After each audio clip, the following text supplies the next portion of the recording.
Hello and welcome. My name is Tom Tabor. I'm with HPC Wire, and this is the International Supercomputing Conference Think Tank Series, the first ever. So you're witnessing a bit of history here. The idea of this series is to pick a topic that's somewhat controversial in high-performance computing, bring together a group of friends, and have a casual conversation about the topic. This may not come as a surprise to you, but the topic of conversation for this Think Tank Series panel is cloud computing, realities and challenges. I am also very pleased and very honored with my group of friends who are joining me. I think this is the first time ever in the history of all the conferences and events that we've been to where analysts from the lead agencies, the top agencies in the world for high performance are gathered. No pressure, fellas. I'd like to introduce those illustrious friends of mine. This is John Barr. John is the EU Research Director and the HPC Research Director for the 451 Group. We have Steve Conway, who is a Senior Vice President and Research Director at IDC. And we have Addison Snell, who is CEO, Intersect 360. Welcome, fellas. Thanks, Tom. Hi, guys. Thank you very much for joining me. So, as you know, the IT space is indeed getting very cloudy. The cloud's everywhere. However, there seems to be this vacuum hanging over the HPC space. We've seen some toe dipping into the cloud space in HPC, but there seems to be some greater challenges and greater obstacles and roadblocks for HPC. It doesn't stand to reason simply because the evolution of cloud, if you follow it back to remote computing through virtualization, through grid, was all born in HPC. So I would like to just kind of open it up for a casual conversation about your thoughts on what you think some of these challenges and roadblocks are and what may be impeding cloud deployment in HPC. John? Well, as you said, Tom, cloud is the natural end of the journey towards utility computing that we started with grid. And grid came from HPC world, and so you'd think that HPC and cloud would be natural partners.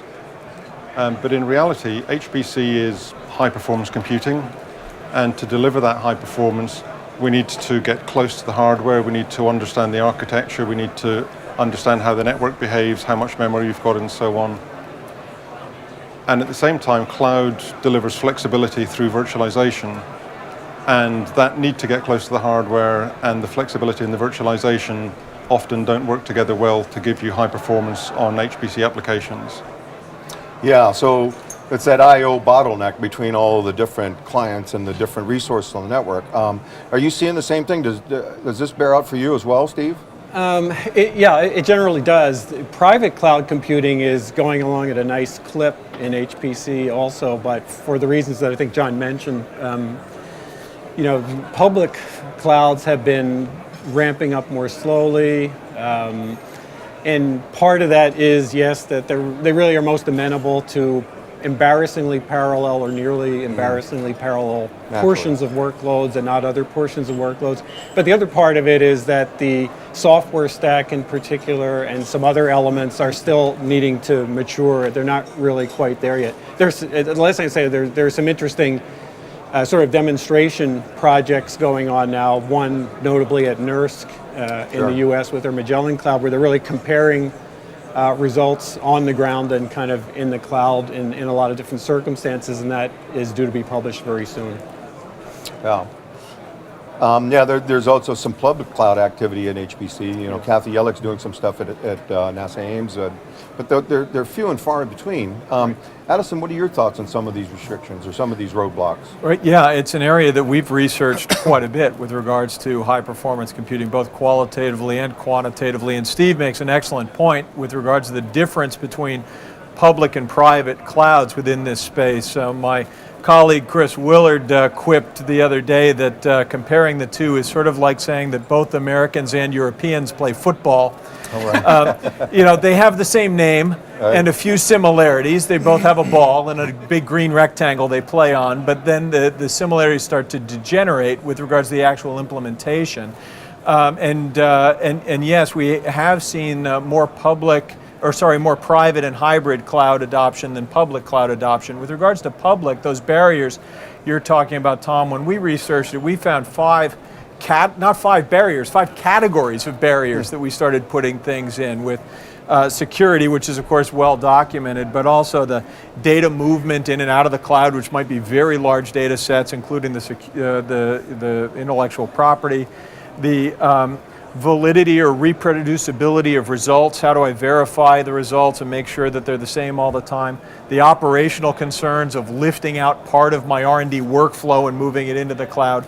And the managerial concerns about SLAs and how do I get the agreements in place. So I mean, all of these things are actually tougher in HPC than they are in general enterprise computing, and that's why there's so many barriers for public cloud in HPC.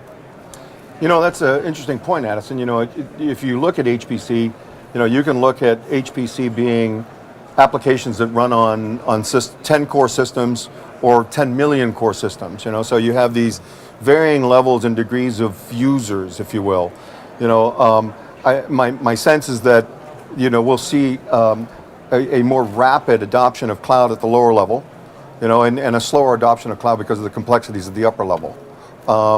Have you guys had a chance to take a look at how cloud is sort of infiltrating HPC, if you will, at the multiple levels? Yep. I think it really comes down to the type of applications, because there are many applications that are embarrassingly parallel. They're very easy to throw a large number of almost independent jobs at a cloud and then analyze the results when they come back as a coherent project. The other type of applications where you need to have a great deal of communication, say weather forecasting or something like that, it's almost impossible to do that in just the vanilla cloud. Sure. If you're going to do that successfully, you really need to build an HPC facility and wrap a cloud business model around it.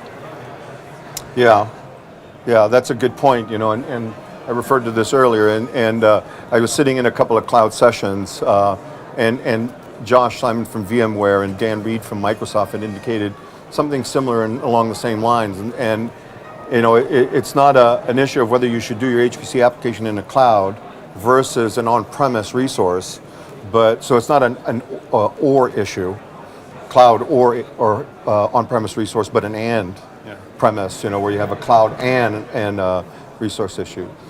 Steve, you have any thoughts on that? Yeah, I mean, you know, most of the public cloud activity and most of the private cloud activity have been in the government sector and in the university sector, not so much in industry, and particularly with small and medium businesses. There needs to be an educational process there, because a lot of those have not moved to HPC period, much less HPC in the cloud. But what you're seeing is that some governments are really trying to make a push to get industry, including SMBs, involved in cloud computing. China started up in the last 18 months 5 public cloud centers, all of them free to industry. But from what I understand, and I don't know the specifics as of this month, but I knew as of a month ago, there were not too many takers, even at that price. The Netherlands also has started up a public cloud out of Sarah, their national supercomputing center, with free, at least for now, access for industry. And they're getting some demonstration projects there, but it's still in an early stage. Yeah, you're right, Tom, that there are all kinds of ways that you can segment this that are worth looking at, by user class from entry level up to supercomputer, by application segment or vertical segment like John was talking about. Geography, we found, doesn't tend to matter so much, but there are a lot of different ways to look at this. For example, at the high end in the very highest supercomputer sites, they find not only that they have more barriers in terms of getting their data, their applications in and out, but also that the economic models don't quite work as well, because it's hard that you claim someone else has a better economy of scale than I do for running it internally. You know, I'm already getting a pretty good economy of scale on my workload. With regards to the application segments, like John was saying, and Steve with the different economic sectors, you know, there are different drivers and barriers when you compare academic to government research, government defense, and then all the different commercial sectors. We've actually found with government, we see the highest levels of evaluation, but the lowest levels of actual usage. That, you know, they haven't gotten them all the way. They're all saying, yeah, we're looking at it, but the actual deployments of how much of their workflow has made it into the cloud is still pretty low. You know, it's interesting. I believe that there's some misconceptions about deployment, quite frankly. Tom, can I just add one thing? Sure. I totally agree that there is, geographically, there aren't too many distinctions, but there is one kind of geographic pattern that you see that I think everybody's aware of, which is that in certain parts of the world, China being one of them, where there isn't already a strong existing HPC infrastructure, a traditional infrastructure, they're really looking at public cloud computing in a different way. And we were over there in October and kind of did a panel with the Chinese centers and so forth. And they're kind of looking at it as a way to skip past having to put in that infrastructure that's happened in Europe and North America and go right to the cloud part of it. So they're seeing it as a business model to make cloud computing more ubiquitous quickly.